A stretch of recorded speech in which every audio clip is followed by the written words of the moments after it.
Hello दोस्तों, स्वागत है आप सभी का हमारे यूट्यूब चैनल पर। आज हम लोग पढ़ने वाले हैं ओम के नियम के बारे में। आज जानेंगे हम लोग क्या होता है ओम का नियम। कल हमने विभव और विभवांतर के बारे में आप लोगों को पढ़ाया था, ठीक है। आज हम लोग पढ़ेंगे ओम के नियम के बारे में। ओम का नियम क्लास 10th और क्लास 12th दोनों के लिए बहुत इंपॉर्टेंट है। बहुत बार परीक्षाओं में पूछा गया है, क्लास 10th के बोर्ड एग्जाम में और 12th के एग्जाम में भी बहुत बार पूछा गया है, इसलिए इसको अच्छे से कवर करेंगे हम लोग, जानेंगे। और यहाँ पर हम लोग आप लोगों को वो भी पढ़ाएंगे जिसमें एन स्क्वायर, जो R2 बराबर एन स्क्वायर R1 वाला फार्मूला होता है कि लंबाई को अगर एन गुना कर दिया जाए तो प्रतिरोध पर क्या प्रभाव पड़ेगा, ठीक है। वो सब भी देखेंगे। तो देखते हैं आज हम लोग ओम के नियम के बारे में, ठीक है। तो देखिए यहाँ पर सबसे पहले हम लोग डालेंगे ओम का नियम, ठीक है। ओम का ओम का नियम, इंग्लिश में इसको क्या बोलते हैं? Ohm's law. क्या बोलेंगे इसको? ओम का नियम या फिर ओम्स लॉ, ठीक है। ओम के नियम में हम लोग क्या करते हैं, सबसे पहले लिखेंगे यहाँ पर इसकी परिभाषा लिखेंगे। किसी चालक की यदि किसी चालक की भौतिक अवस्थाएं यदि किसी चालक की भौतिक अवस्थाएं यदि किसी चालक की भौतिक अवस्थाएं, चालक क्या होता है इधर देखिए, हम बता रहे हैं आप लोगों को। चालक या फिर कंडक्टर बोलते हैं इसको। क्या बोलते हैं इसको? कंडक्टर, ठीक है।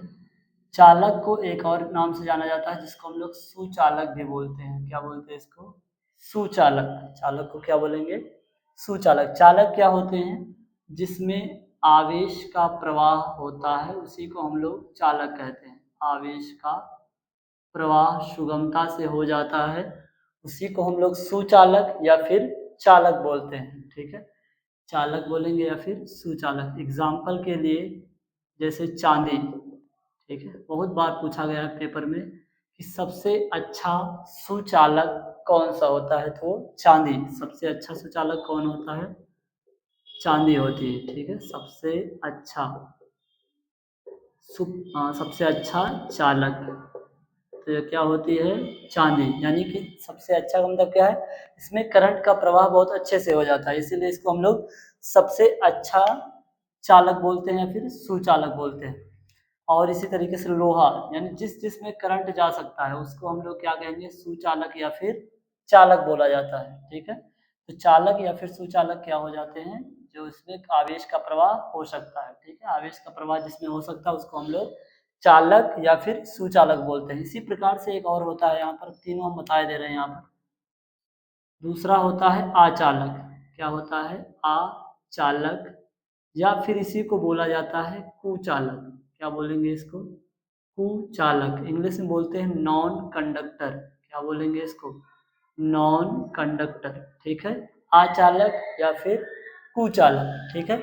इसमें क्या होता है? इसमें आवेश का प्रवाह नहीं हो सकता है, ठीक है। इसमें आवेश का प्रवाह यानी इसमें करंट नहीं जाता है, आवेश का प्रवाह नहीं होता है, ठीक है। आवेश का प्रवाह नहीं होता है। एग्जाम्पल के लिए देखेंगे यहाँ पर, जैसे कि सूखी लकड़ी के अंदर करंट नहीं जा सकता है, ठीक है। जबकि गीली लकड़ी के अंदर जा सकता है, ठीक है। सूखी लकड़ी के अंदर नहीं जा सकता है।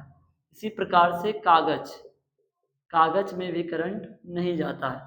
तो इसीलिए ये सब क्या है? आचालक या फिर कुचालक। एक तीसरा एक और होता है जिसको हम लोग बोलते हैं अर्धचालक। मोस्ट इम्पॉर्टेंट है क्लास 10th और 12th के लिए, यहाँ से पूछा जाता है। क्लास 12th में तो इसका एक पूरा पूरा चैप्टर है। इसको हम लोग बोलते हैं सेमी कंडक्टर। क्या बोलते हैं इसको?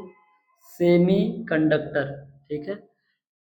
क्या बोलेंगे इसको? सेमी कंडक्टर या फिर अर्धचालक। ये इसका एग्जाम्पल बहुत ज़्यादा, मतलब ये बहुत इंपॉर्टेंट है। क्लास 12th में पूरा चैप्टर है और क्लास 10th में यहाँ से पूछा जाता है कि निम्नलिखित में से अर्धचालक है। ऑप्शन में आ जाता है टिक करने के लिए। सबसे पहले इसका एग्जाम्पल देखिए, जैसे कि सिलिकॉन। क्या बोलेंगे? सिलिकॉन। सिलिकॉन क्या है? एक अर्धचालक है, सेमी कंडक्टर। SI से डिनोट करते हैं इसको। इसी प्रकार से जर्मेनियम क्या हो जाएगा, जर्मेनियम, ठीक है। इसी प्रकार से एंटीमनी, एंटीमनी, और क्या होता है आर्सेनिक, क्या हो जाएगा आर्सेनिक, ठीक है। तो ये सारे क्या हैं अर्धचालक है। सबसे ज्यादा कौन सा पूछा जाता है, सिलिकॉन पूछा जाएगा निम्नलिखित में से अर्धचालक है, तो सिलिकॉन तीसरे ऑप्शन पर दिया होता है ज्यादातर, है ना, हमेशा ऐसा हो ये जरूरी नहीं है। तो अर्धचालक कौन सा होता है, सिलिकॉन, ये पूछा जाएगा, बहुत इंपॉर्टेंट है, ध्यान रखिएगा इसको अच्छे से, ठीक है। चलिए अपने टॉपिक पर आ जाते हैं हम लोग। तो हमने क्या देखा, ओम का नियम पढ़ रहे हैं हम लोग।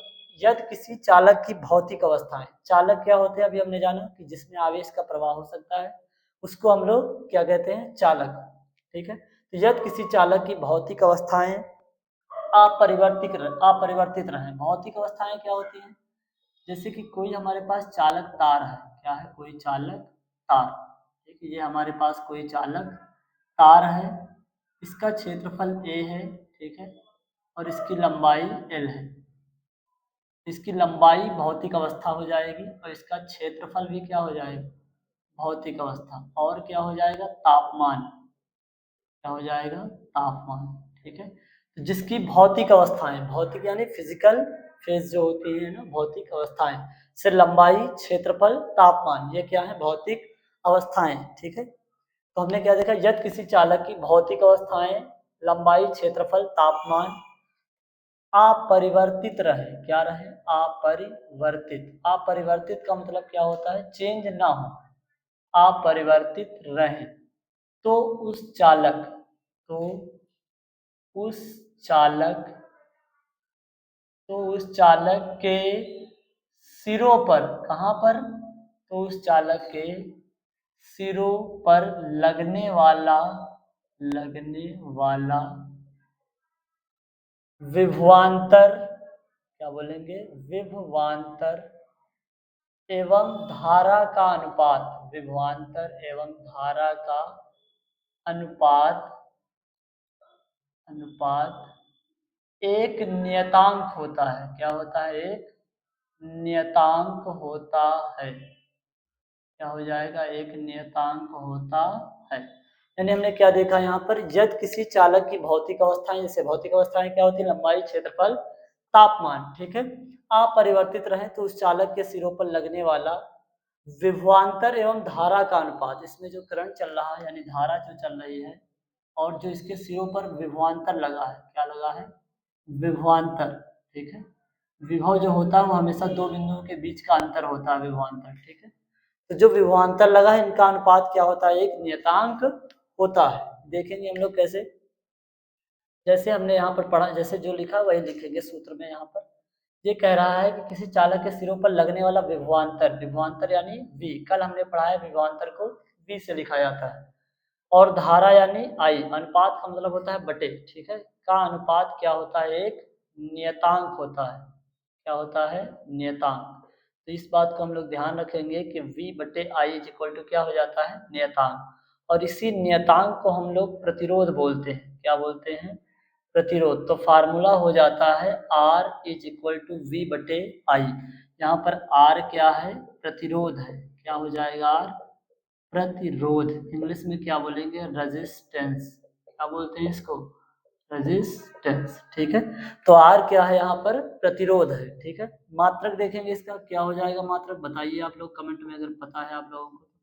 तो प्रतिरोध का मात्रक होता है, यहाँ से निकालेंगे V यानी विभव, विभव का मात्रक कल पढ़ाया था, क्या होता है, वोल्ट होता है, विभव का मात्रक वोल्ट हो जाएगा, ठीक है। और यहाँ पर धारा, धारा का मात्रक एम्पियर हो जाएगा, क्या हो जाएगा, एम्पियर। तो इसको हम लोग लिखते हैं वोल्ट प्रति एम्पियर। दूसरा एसआई मात्रक, एसआई यूनिट क्या हो जाएगी इसकी, एसआई मात्रक, तो एसआई मात्रक हो जाएगा इसका ओम, क्या हो जाएगा, ओम। ओम को हम लोग इस तरीके से लिखते हैं, डिनोट किया जाता है, ठीक है। तो ध्यान रखिएगा हमने क्या पढ़ा यहाँ पर, हमने आज ओम का नियम पढ़ा है। ओम का नियम हमने पहले भी बताया है, बहुत इंपॉर्टेंट है, क्लास 10th के लिए भी और क्लास 12th के लिए भी, बहुत अच्छे से इसको याद कर लीजिएगा, बहुत बार बोर्ड्स एग्जाम में पूछा गया है। तो यदि किसी चालक की भौतिक अवस्थाएं, लंबाई, क्षेत्रफल, तापमान अपरिवर्तित रहें, तो उस चालक के सिरों पर लगने वाला विभवांतर एवं धारा का अनुपात एक नियतांक होता है, इस नियतांक को हम लोग क्या बोलते हैं, प्रतिरोध बोलते हैं। सूत्र हो जाएगा R बराबर V बटे I, मात्रक इसका वोल्ट प्रति एम्पियर या फिर एसआई मात्रक ओम होता है। ठीक है, यहाँ से सवाल लगाएंगे हम लोग, इस सूत्र से सवाल लगाया जाएगा। ठीक है, R बराबर V बटे I। अच्छा, यहाँ से हम लोग V निकाल सकते हैं, V is equal to I R. R को इधर भेज, I को इधर भेज देंगे तो V बराबर हो जाएगा आई आर। ठीक है, ध्यान रखिएगा V बराबर जो आई आर फार्मूला होता है यहीं से आता है। ठीक है, अब यहाँ पर हम लोग एक चीज और देख लेते हैं, फिर हम लोग क्लास को द एंड कर देंगे। ठीक है, क्या देखेंगे हम लोग अब यहाँ पर देखिए, देखना है प्रतिरोध एवं विशिष्ट प्रतिरोध के बारे में। इसके बारे में देखेंगे, प्रतिरोध एवं विशिष्ट प्रतिरोध के बारे में, कि कल की क्लास में किया जाए इसको विशिष्ट। चलिए अच्छा देख लीजिए, आज ही कंप्लीट कर लेते हैं विशिष्ट प्रतिरोध। तो प्रतिरोध एवं विशिष्ट प्रतिरोध, ठीक है, रेजिस्टेंस एंड स्पेसिफिक रेजिस्टेंस, इसका फार्मूला होता है एक, जिसको हम लोग कहते हैं R बराबर रो एल अपान ए। ये जो बनाया हमने ये क्या है, रो है। ठीक है, तो सूत्र क्या हो जाता है, R is equal to rho L upon A. ये क्या हो जाएगा, रो, इसको क्या बोलते हैं, रो, या फिर इसी को कहते हैं विशिष्ट प्रतिरोध। क्या बोलते हैं इसको, विशिष्ट प्रतिरोध। ठीक है, तो इसको हम लोग बोलेंगे विशिष्ट प्रतिरोध, या फिर इसी को कहा जाता है प्रतिरोधकता। क्या बोलते हैं इसको, प्रतिरोधकता। ठीक है, ये हो जाएगा विशिष्ट प्रतिरोध या फिर प्रतिरोधकता। ठीक है, तो रो क्या है, विशिष्ट प्रतिरोध या फिर प्रतिरोधकता। अच्छा, यहाँ पर एल क्या है, चालक तार की लंबाई, क्या हो जाएगी, चालक तार की लंबाई, चालक तार की लंबाई। ए क्या है, चालक तार का क्षेत्रफल, क्या हो जाएगा, चालक तार का क्षेत्रफल। ठीक है, तो यहाँ पर क्या हो जाएगा, हमने पढ़ाया कि R बराबर रो एल अपान ए होता है, जहाँ पर रो क्या विशिष्ट प्रतिरोध या फिर प्रतिरोधकता, एल क्या है चालक तार की लंबाई, ए क्या है चालक तार का क्षेत्रफल। ठीक है, इसके आगे हम लोग कल पढ़ेंगे। ठीक है, नहीं तो वीडियो बहुत लंबी हो जाएगी। बाकी आप लोग बताइएगा वीडियो कैसी लगी आप लोगों को, कमेंट करिएगा, और वीडियो को लाइक करिए, शेयर करिए और सब्सक्राइब करिए चैनल को। ठीक है, आप लोग सपोर्ट करिए हमारा। धन्यवाद दोस्तों, मिलते हैं कल की क्लास में।